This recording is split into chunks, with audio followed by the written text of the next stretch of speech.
much, Mr. Abu Hussain. Good evening, all of you, friends, brothers and sisters, but particularly also the distinguished businessmen, businesswomen, the leaders of the North American Investors Group, and the diplomats for world peace. Welcome.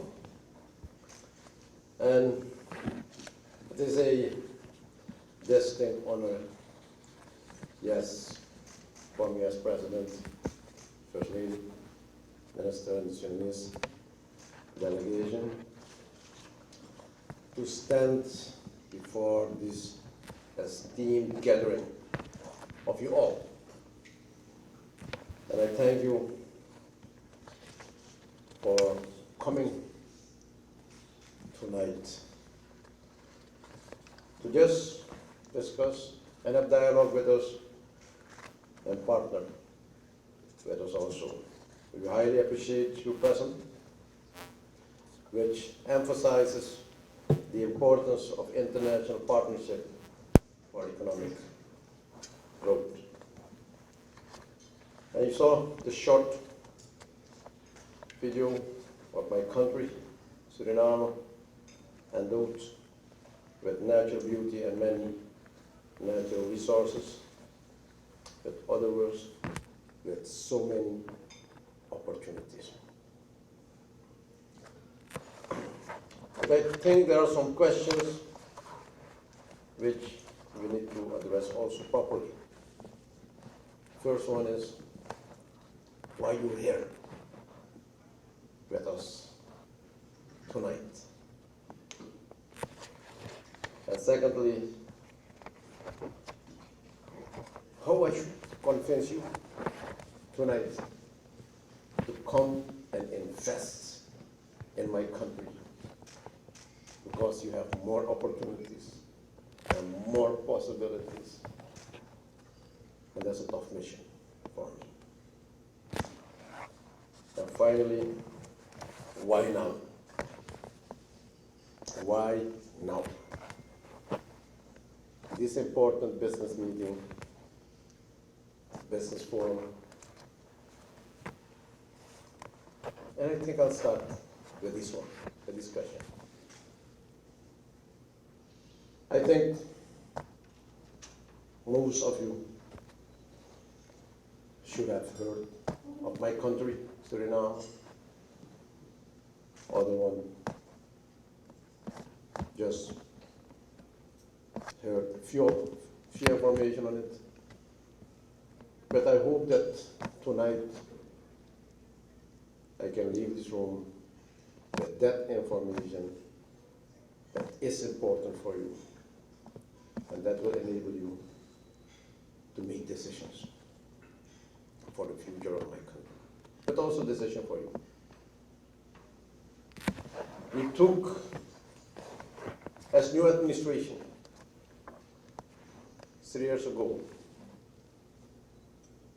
a country facing a multiple crisis: financial, economic crisis, a debt crisis of $4 billion US.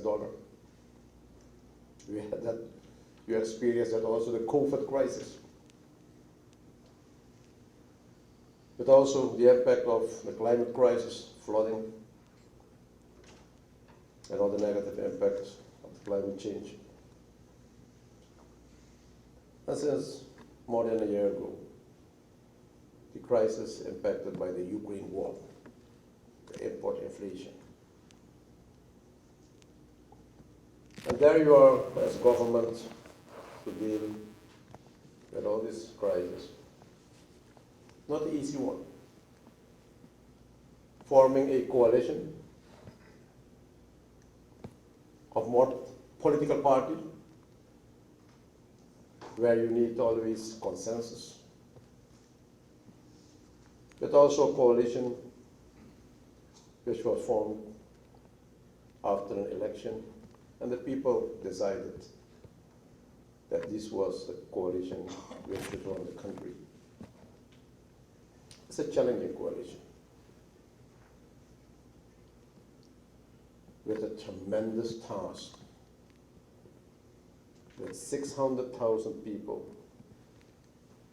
to develop this country and take this country out of those multiple crises. Within the lead, my administration, and yes, we had to take tough decisions. We could decide also to continue with an administration like the previous one, to take measures, to take actions with a very populistic nature, where you can please people, please population, and keep also the rest in the community. That was, for my administration, not an option. We could also choose the path of taking short-term actions and working for the next election and making use of all the resources, the possibilities. But that was not our choice. We are not a government of the next election. We decided to get control of all this crisis in a sustainable manner and to create first a fundament of stability, and that should be the precondition for further development and growth of the economy and the development of my people. And therefore we initiated a reform program, a restructuring program, and we decided to have strong and close engagement with the international community, with friendly countries, friendly nations, with international institutions. And we went also into dialogue with our creditors, $4 billion creditors, commercial creditors, international creditors, bilateral creditors, and what our input was: a government which is credible, a government which will negotiate with you based on international standard and international principles and abiding the international law.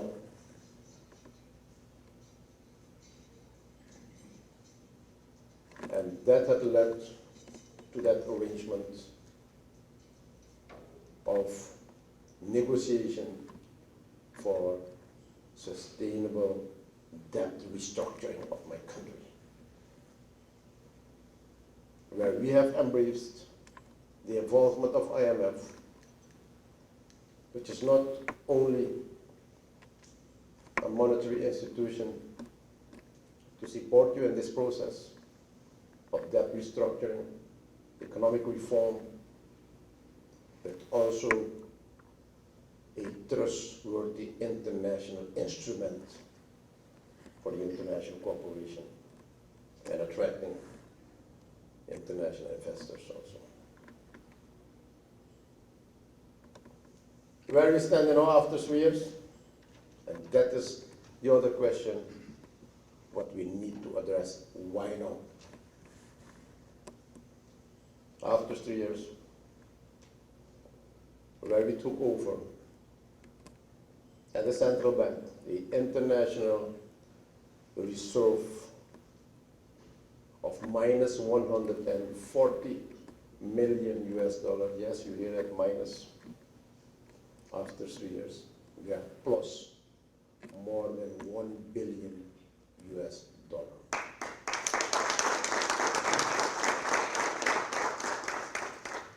Where we had the import coverage, where the international standard is 3 months, of 0 weeks 3 years ago. Now after 3 years we have import coverage of 7 months.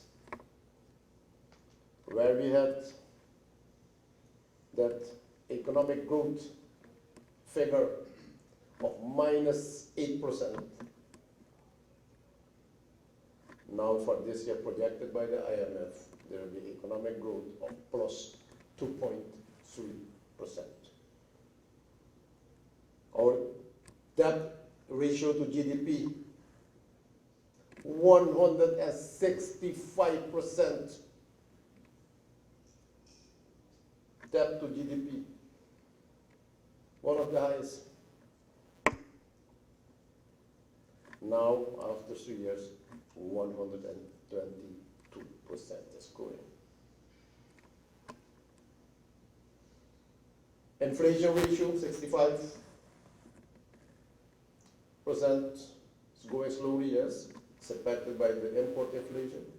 Now it is at 40%.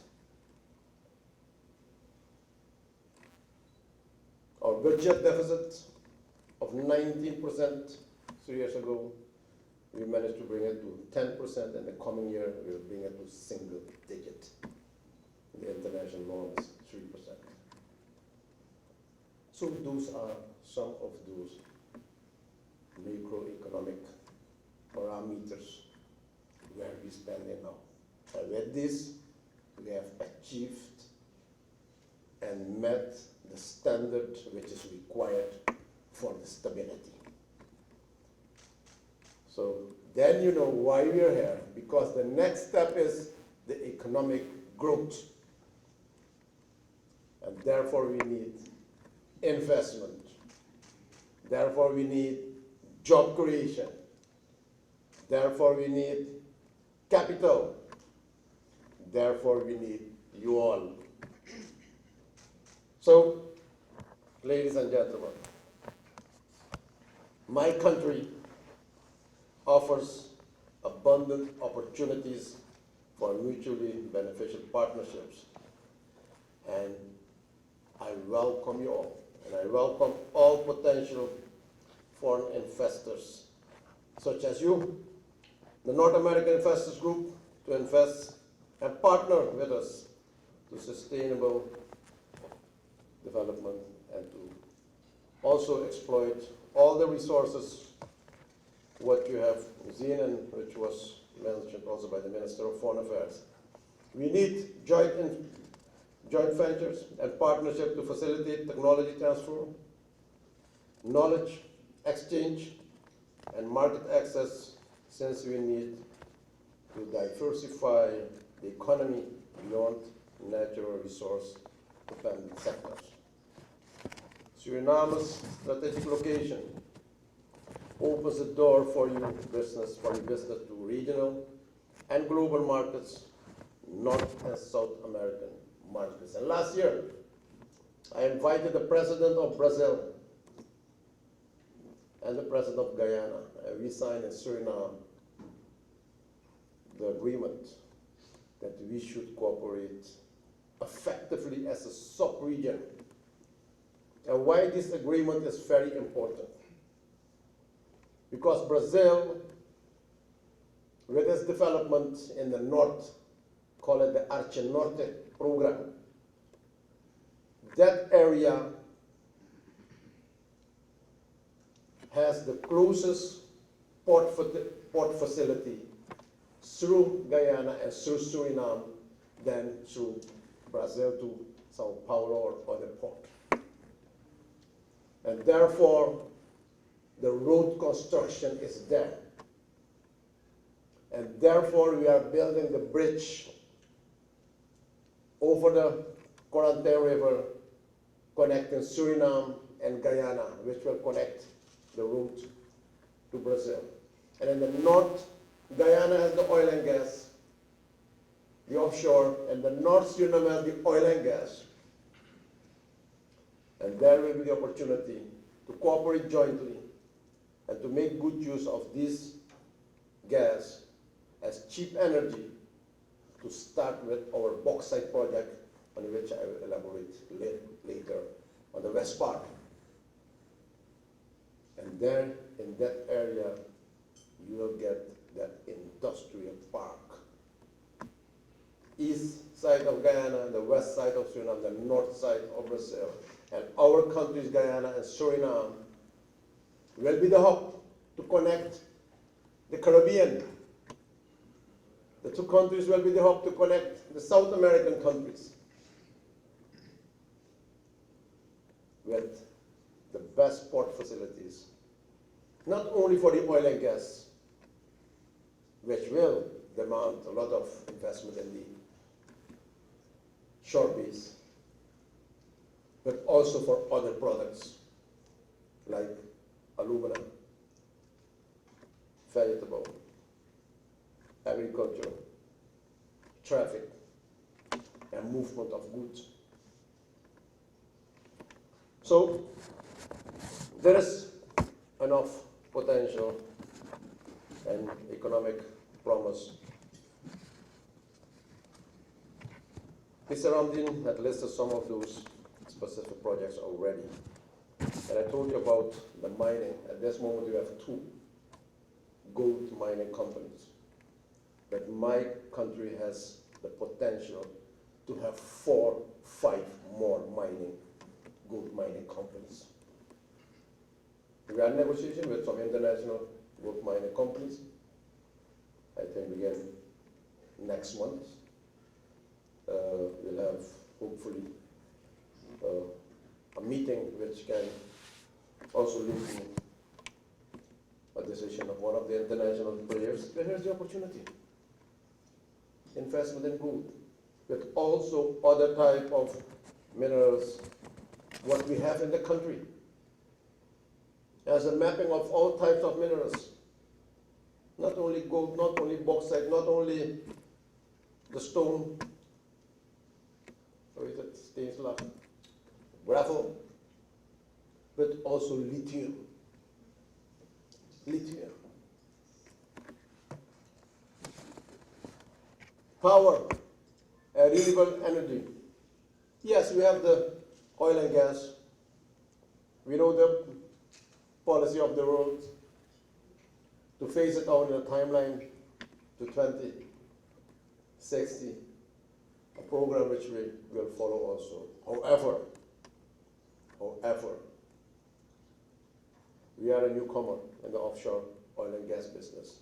We have experience on the onshore, more than 40 years of oil business we have in Suriname, on the shore, the onshore.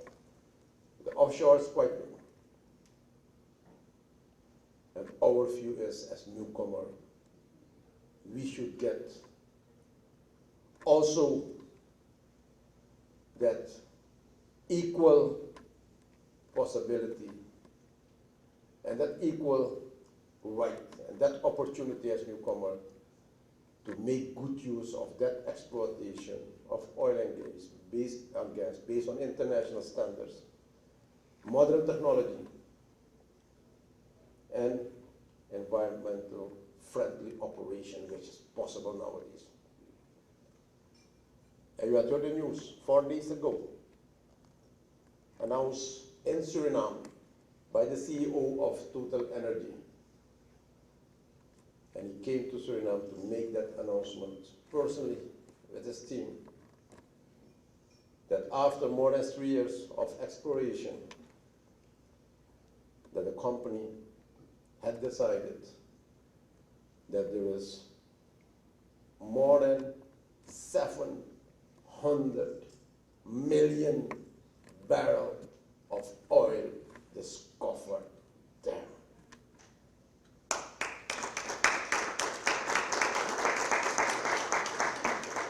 with a production capacity of 200,000, Minister, 200,000 barrels per day more than Guyana. So you know what will happen. You know what will happen. But when this announcement is coming, investors should not wait 2027 where the production will start. No, oil and gas are demanding to start business yesterday.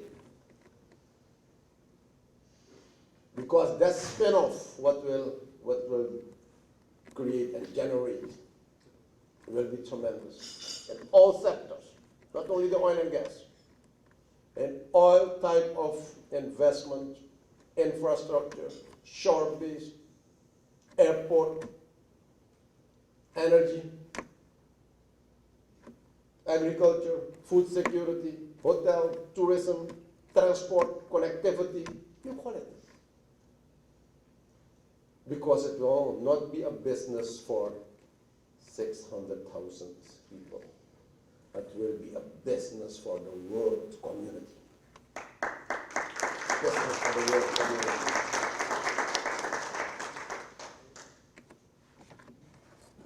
So, for this I have formulated a very pragmatic definition of the local content. Because I know everyone is interested, yes, but what is the policy of my government on investing in local content? Well, the local content is your company registered in Suriname at Chamber of Commerce partnering with one of my companies. And your local content, you have the same opportunity.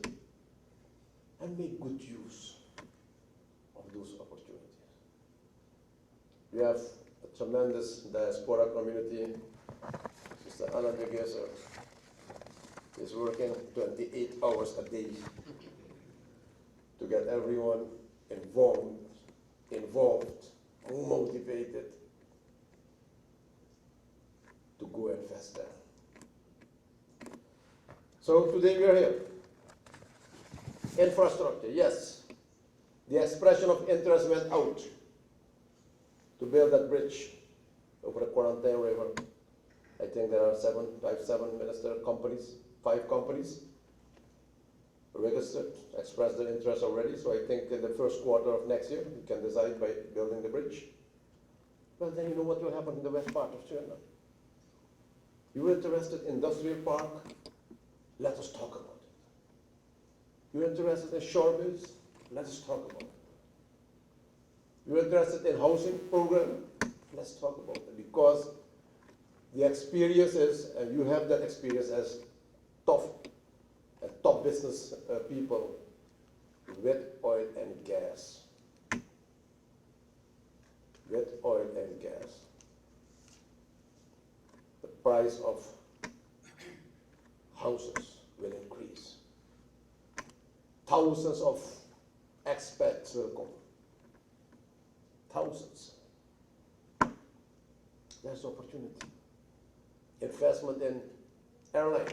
At this moment, there are 1, 2, 3 local airline companies investing in aircrafts, buying aircrafts. New players. They're not waiting 2027.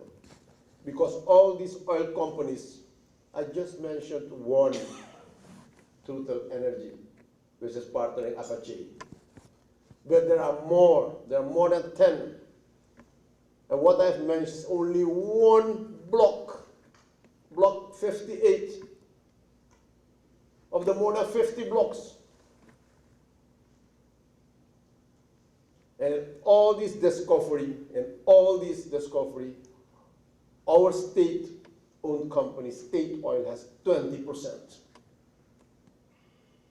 So based on only one block, not the other 10, 20 blocks, only one block, the income of my government, not the income from the oil production, no, only the income for my government in 20 years' time will be $20 billion US, only income.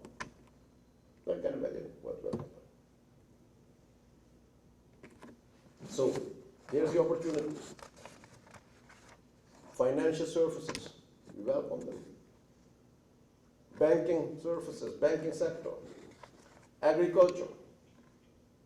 My government has offered more than 300,000 hectares of land, fertile land to investors.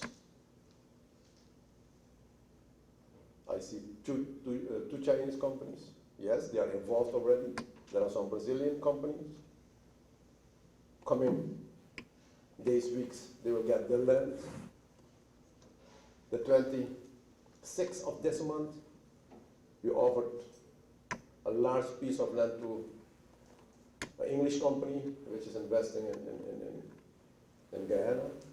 Pomolu, also piece of land, and Koroni will become again, the Surinamese people, Koroni will become again a cocoa palm district.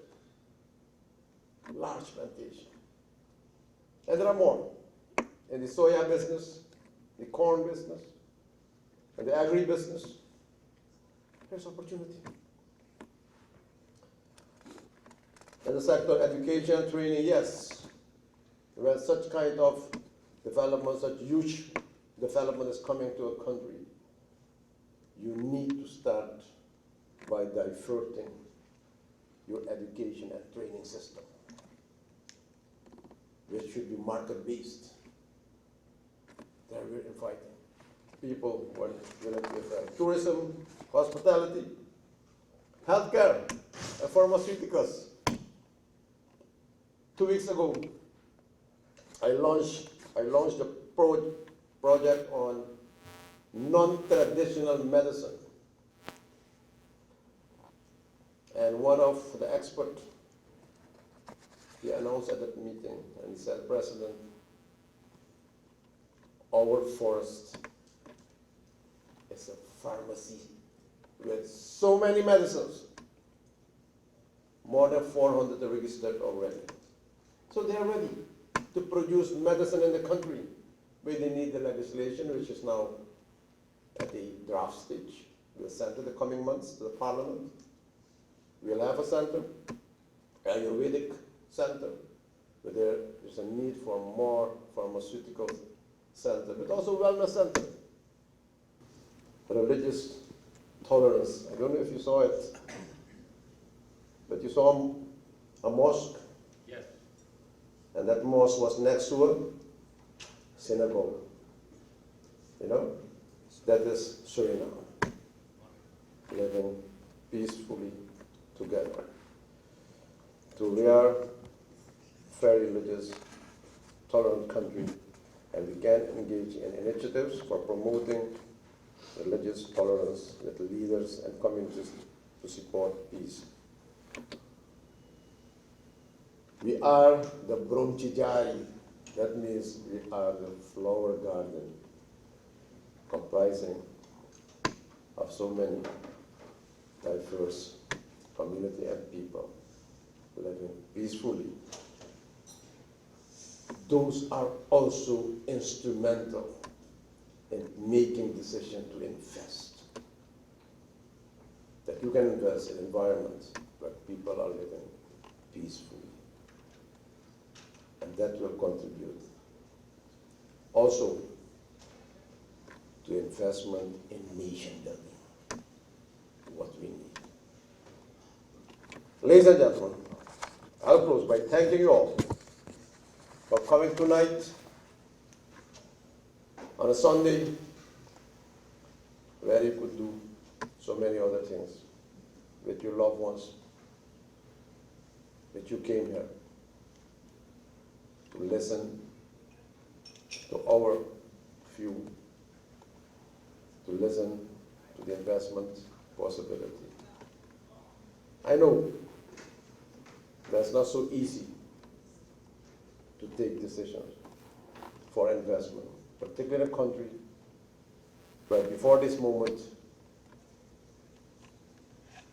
you were not so informed about it. And I believe also now you're looking for more information. And I think the best opportunity Mr. Abul and Anand, is to come and to have that heart and mind touching visit to Suriname. And I invite you all, come as a small business group. I'm willing to welcome you and to give you the opportunity to see what you want to see and to inform you and to bring you in contact with the business community. And that will be the best experience to make decisions for your future development of your company, but moreover, the future development of my country and my brother. Thank you, and may God bless you.